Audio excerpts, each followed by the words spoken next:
ఓం నమో వీరబ్రహ్మణే. జ్ఞానప్రదా యోగమాత జగన్మాత శ్రీ ఈశ్వరి మహావిద్య మహామాయి భక్తిముక్తి ప్రదాయని. అనాది విరాట్ స్వరూపులు శ్రీమద్ విరాట్ వీరబ్రహ్మేంద్ర స్వాముల వారు ధర్మపత్ని శ్రీమాత గోవిందమాంబ మహాదేవి దివ్య వరపౌత్రిగా సాక్షాత్తు పరమేశ్వరి స్వరూపినిగా భూమిపై అవతరించినటువంటి శ్రీ ఈశ్వరీ మహాదేవి సంక్షిప్త చరిత్ర. కడప జిల్లా బ్రహ్మంగారి మఠం మండలం శ్రీ వీరబ్రహ్మ క్షేత్రము కందిమల్లాయపల్లె గ్రామం నందు నెలకొల్పబడి ఉన్నటువంటి శ్రీ ఈశ్వరీదేవి మఠం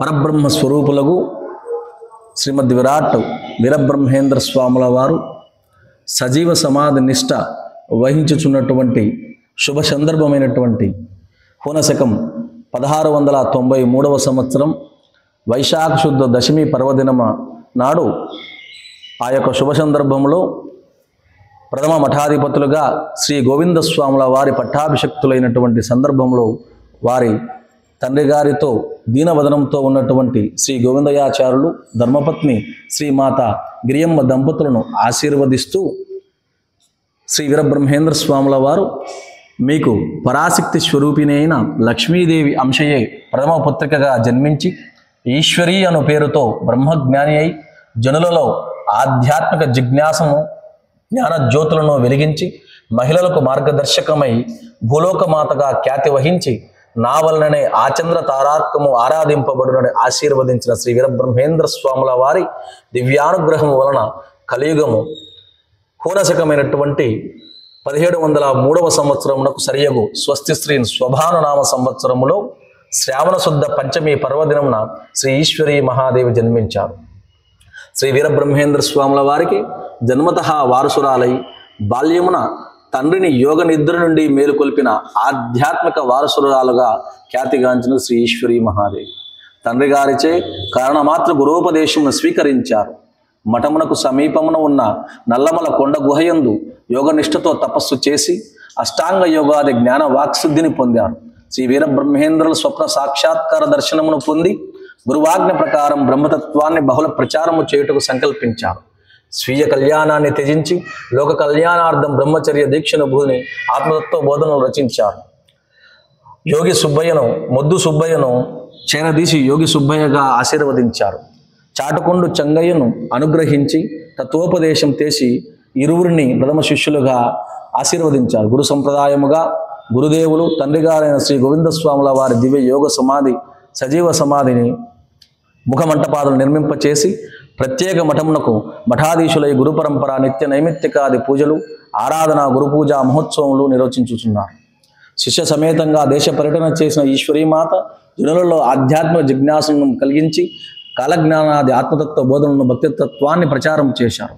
శ్రీ వీరబ్రహ్మేంద్ర స్వాముల వారిని ఈశ్వరీమాత పిలిచిన జేజినాయన అనే పిలుపు లోక ప్రసిద్ధమై నాటి నుంచి నేటి వరకు భక్తులు జేజినాయనగా పిలువబడుచున్నారు. సాక్షాత్తు పరమేశ్వరియే అనడి మహిమలు చూపారు. వాటిలో ప్రముఖంగా అహోబిల అరణ్యమునందు శ్రీ వీరబ్రహ్మేంద్ర అనుగ్రహ పాత్రులైన స్త్రీకి శ్రీ ఈశ్వరీమాత శాప విమోచనం చేశారు. గొడుగునూరు సుబ్బయ్య మూగ కంఠము నుండి మధుర సన్నాయి స్వరాలు పలికించారు. పెదారికట్ల మంత్రవేత్తలకు గర్వభంగము చేశారు. సమారాధన కొరకు తటాకములోని నీరును తెప్పించి నేయిక మార్చారు. పెదారికట్ల మంత్రవేత్తలు పశ్చాత్తాపంతో శరణవేడి ఈశ్వరీమాతను పల్లకీలు మోశారు. జ్వాలాముఖియును శిలాదేవతామూర్తిని ఈతముక్కల గ్రామంలో ప్రతిష్ఠించారు. మదారుపల్లె వాసులకు ప్రసాదించిన విభూది లింగమును ఈశ్వరీమాత ప్రతిరూపముగా నేటికి ఆరాధింపబడుచూ ఉన్నారు. అమ్మవారు వాక్కులు అక్షర సత్యములైనటువంటి కొన్ని దృష్టాంతములు పాలగత్త ఎన్నూరమ్మను ఓసి నేను కొరత వేయ అనగా నాటి పాలకులు శిక్షించిన కొరతకు గురి అయినది. గోళ్ళ బావాజీను అసత్యములాడిన ఆయువు క్షీణమగును అనిన కొంతకాలానికే గతించను. దుర్భాషలాడిన సోమిరెడ్డిపల్లె కరణమును నీ కాష్టము కాల అనిన సాయంకాలానికే కాష్టములో కాలెను. అమ్మ తలపై రాలిపడిన వెలగ పండును ఓసి నీ కడుపుడక అని యథాలాపంగా పలికిన నాటి నుండి కాటుక రంగు గుజ్జువలే వెలగ పండ్లు ఆ చెట్టుకు కాయిచుండెను. కామ వాంఛతో చూచిన పగడాల వర్తకుల కనుచూపు పోయెను. పరిహాసమాడిన చాగల్లమర్రి వైశ్యుని మతి భ్రమించను. వారు క్షమించమని శరణు వేడగా అనుగ్రహించారు. ఇలా ఎందరినో సంస్కరించి జ్ఞానదీప్తిలా భాషిల్లి జనుల గుండెలలో జగదీశ్వరిగా కొలువైనారు. పూనశకం 1703 సంవత్సరంలో అవతరించిన జగన్మాత శ్రీ ఈశ్వరీ మహాదేవి పూనశకం 1789 సంవత్సరముకు సరియగు శ్రీ సౌమ్యనామ సంవత్సరం మార్గశిల బహుళ నవమి నాడు కందిమల్లయ్యపల్లెలో సజీవ సమాధి యోగనిష్ట వహించారు. నాటి నుండి లోక కళ్యాణార్థం యోగనిద్రా ముద్రితురాలై భక్తజనుల నిత్య నీరాజనాలు స్వీకరించుచున్నారు. కొలిచేవారికి కొంగు బంగారమై అలరారుతున్న చిన్న మఠము శ్రీ ఈశ్వరీదేవి మఠముగా పేరొందినది. ప్రతి సంవత్సరము శ్రావణ శుద్ధ పంచమి నాడు శ్రీ ఈశ్వరీ మాత జయంతి మహోత్సవము మరియు మార్గశిర బహుళ నవమి నాడు శ్రీ ఈశ్వరీ మాత ఆరాధన గురుపూజా మహోత్సవము, పుష్యశుద్ధ అష్టమి నాడు పరమ పూజ్యులైన శ్రీ గోవిందస్వామి వారి ఆరాధనా మహోత్సవము, వైశాఖ శుద్ధ దశమి నాడు జగద్గురువులైన శ్రీ వీరబ్రహ్మేంద్ర స్వాముల వారి ఆరాధన గురుపూజా మహోత్సవములు మఠమునందు ప్రత్యేకముగా జరుగును.